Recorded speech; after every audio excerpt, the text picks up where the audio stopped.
The shooting dead of Conservative activist Charlie Kirk at a rally in Utah has opened a fresh debate about political violence in the US and the depth of divisions. Charlie Kirk was a key player in the MAGA movement, known as a Trump whisperer for Donald Trump, or youth whisperer, I should say, for Donald Trump. He toured college campuses drumming up support for the US president. Here's how Mr. Trump reacted to the news of his death. Charlie was a patriot who devoted his life to the cause of open debate and the country that he loved so much, the United States of America. He fought for liberty, democracy, justice, and the American people. He's a martyr for truth and freedom, and there's never been anyone who was so respected by youth. For years, those on the radical left have compared wonderful Americans like Charlie to Nazis and the world's worst mass murderers and criminals. This kind of rhetoric is directly responsible for the terrorism that we're seeing in our country today, and it must stop right now. Donald Trump there speaking in the White House yesterday after the news of the fatal shooting of Charlie Kirk. Somebody who, actually even in conversation today, there is almost a sort of a divide between age brackets as to who knows who Charlie Kirk is and who is all too familiar with his work. And actually, it's younger people who are very much more aware of who Charlie Kirk is, because the algorithms of your Instagrams and your TikToks, anybody who's under the age of, I'd say, 25 and is a male in this country will be aware of what Charlie Kirk is about, what he does post. He's been a hugely influential figure for Donald Trump, but he has become the latest victim of political violence in that country, something which has been long a tradition in the United States, a very sad tradition. As much as politicians over there say it's un-American for people to be assassinated, it is something which is hugely part of politics over there. There's one point actually that you kind of make in passing there, which is worth stressing to all of this, because people might think, they're going to be watching this on a Thursday night or listening on a Friday, and they might sort of feel like this is an event which happened overseas, and what's the relevance of that here?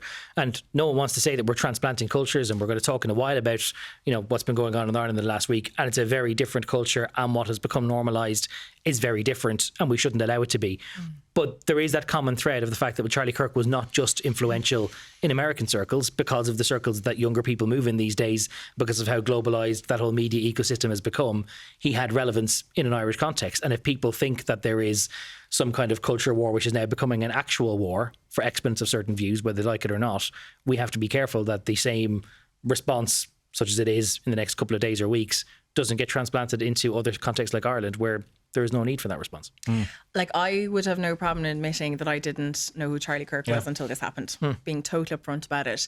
But I obviously spent the last sort of 12 hours or 18 hours having a look into who he is. And yes, it's very clear, Richard, that he had an abundance of influence in terms of that Trump message. He definitely was somebody who was a big part of his success in the last election. Oh, hugely. Like this day last year, we were actually in Philadelphia. It was the day after Donald Trump's debate with Kamala Harris, remember her? And when we were on the ground in Pennsylvania, which was considered like a key swing state, everybody you talked to, particularly young male voters, Charlie Kirk and Turning Point USA, which is the group he founded when he was 18, 31 when he was shot dead last night. Everybody was very much in his wheelhouse. They were very much in his sphere of influence. Now, Gav, you mentioned the culture war. If there is a culture war, and there was a culture war, he was a general in the culture war, and he was very much somebody who understood that social media was the key battleground to winning over hearts and minds, to winning elections. This was a man who very much pushed a lot of things online, whether that be lies about the 2020 election. He was very much anti-vaccine, spread lies about how many people had been killed in the US by the vaccine, proven to be false. Stuff about COVID. He was very much also somebody who said that the Civil Rights Act, which was won by Martin Luther King back in the 1960s, was a huge mistake. And up until recently as well, he did say as well that gun deaths in the United States were an acceptable price of the cost of freedom, the Second Amendment of the United States. But the shock and horror about this, there is shock and horror about this, and I understand people on the right will be absolutely exercised about this, and they'll be wanting vengeance. The Twitter account Libs of TikTok, which has like 4.4 million followers on X.com. Elon Musk was doing the same, as well as other things, saying that this is a war, effectively. This is a war in America. When you have that rhetoric and these calls for retribution, despite the fact that we don't know who did this as of time of recording, we don't know anything about the motives behind it, despite what Donald Trump said as well.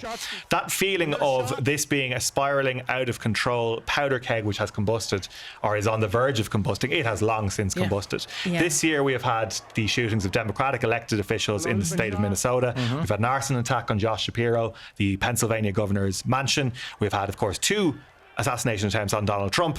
We have had multiple threats against judges, elected officials, the Centre for Disease Control in the United States as well. You can also go back to other things in recent years as well, like the assassination attempt of Brett Kavanaugh, the Supreme Court Justice. This is completely normalised now. Going back even January 6th as well is another example. Yeah. All of this is arguably that was the point at which the powder keg exploded, and everything else is just the follow-on from that. So this idea that this is something which is, oh no, this is now going to become much worse. It's hard to say how much worse it can be when everybody already fears this is what's going to happen. I think as well, though, it is compounded by the fact that you couldn't open TikTok today without being exposed to that video. The video is like on the autoplay. video is on everywhere. autoplay. Like, I'm not Which a is regular shocking. TikTok user, but I opened it this morning and it was just there, right there. blunt into your face. It's so incredibly graphic. There's no, like, you know, his dignity is not spared in any way, shape or form in the video. And, you know, to be clear, this is still somebody who is somebody's husband, father of 2 children, absolutely, irrespective of your political views. This should not have happened, and his death should not be playing out on social media in such a graphic and totally undignified way for the person at the centre of this. Yeah, there's 2 points that almost sort of feel like they need to be made at the outset of a conversation like this, and in a way it's horrible because one of the points has to be made after the other, and then people will read some significance into which one you say first. So the 2 points to be made are, in no particular order, firstly, that anyone getting shot dead, irrespective of the circumstances, is just outrageous and shouldn't happen, and it almost shouldn't need to be a thing that you feel like you have to condemn, because by default it's condemnable. Like, it's contemptible, it's a horrible thing, shouldn't ever happen at all. And then secondly, there'll be people saying that if you don't say that first, you are somehow legitimizing or eulogizing someone who many would see as being a negative influence, certainly an influence.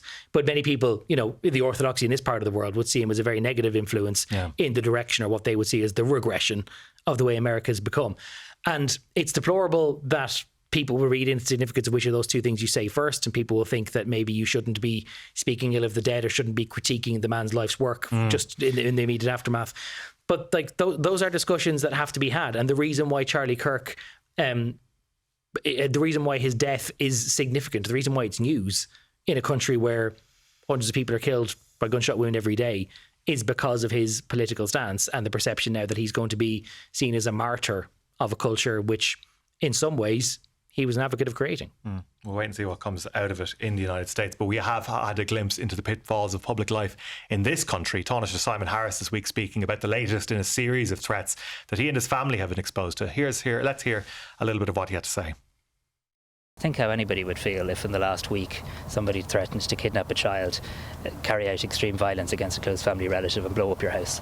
And that's all happened in the last 7 days. To me this time, to who else the next time. And I'm not willing to just kind of gloss over that fact. Leadership's about showing up.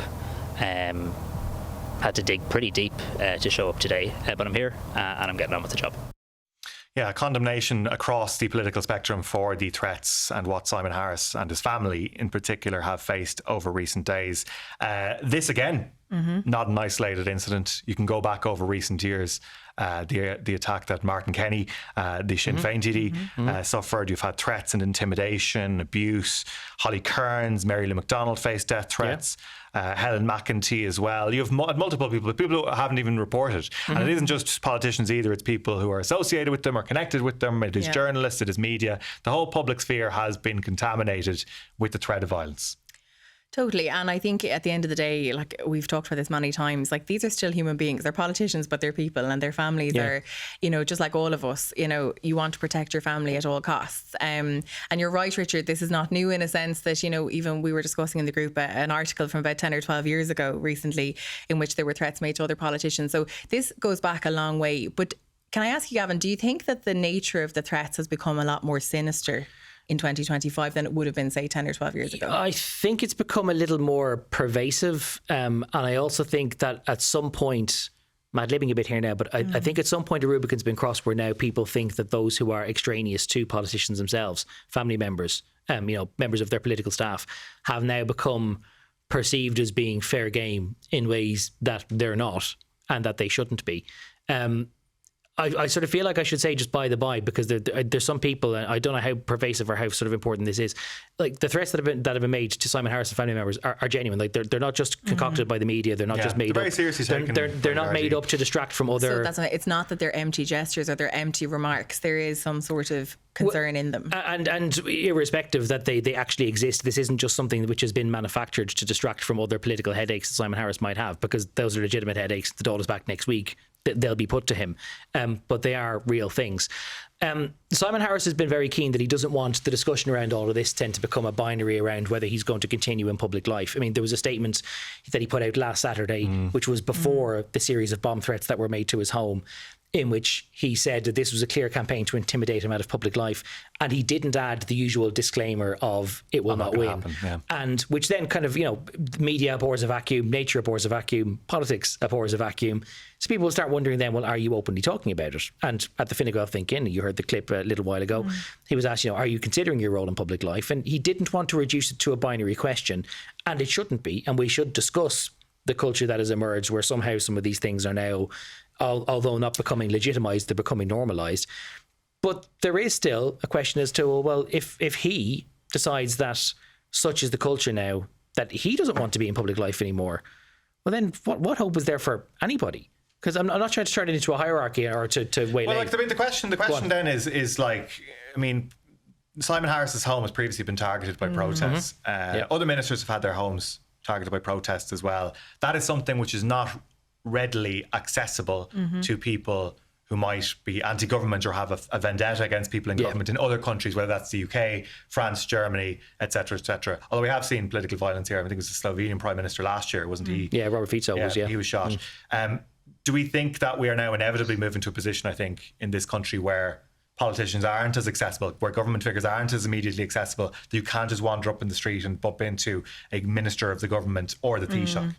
As in, do you think we need to tighten the security? Potentially. Well, I think it's inevitably going to go this way. I just think that's where we're at. And when you see, and we'll come back to the argument that was being made about it, but there was rhetoric being kicked up over the course of the last week about Simon Harris, particularly personally, somehow anti-democratically conspiring to keep preferred candidates of people on the internet off the ballot paper in the Oris election. Elon Musk, the owner of one of the websites where all of that has been pushed, very much to the fore of that, saying that he's basically not listening to the will of the people of Ireland. That is dangerous talk. And that is, again, something which that person has been guilty of multiple times before in the past, despite the fact that, of course, that rightly he said that it was wrong that what happened to Charlie Kirk last night, that there is, a culture of violence and a celebration of violence in parts around politics in the States. We can't let that happen here as well.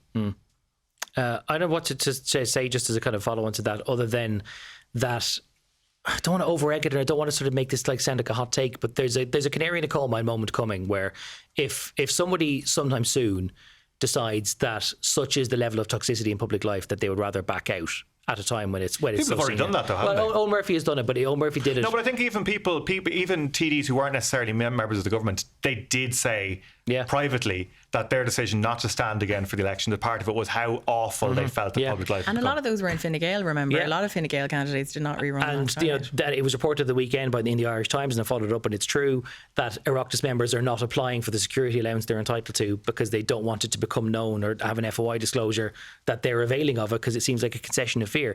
But if the people at the highest end of the tree who have the greatest security and have the greatest ostensible job satisfaction don't want to do it anymore, what sort of state are we in at all,